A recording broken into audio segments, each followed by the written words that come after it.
ಸಿಗುತ್ತಿಲ್ಲ ಕುಂತರು ನಿಂತರು ನಿನ್ನ ಭಜನೆ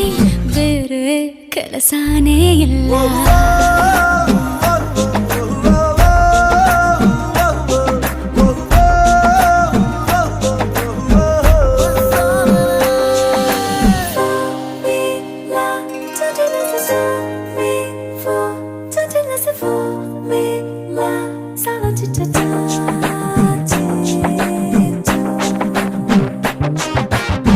ದಿನ ರಾತ್ರಿಯು ನಿಲ್ಲದೆ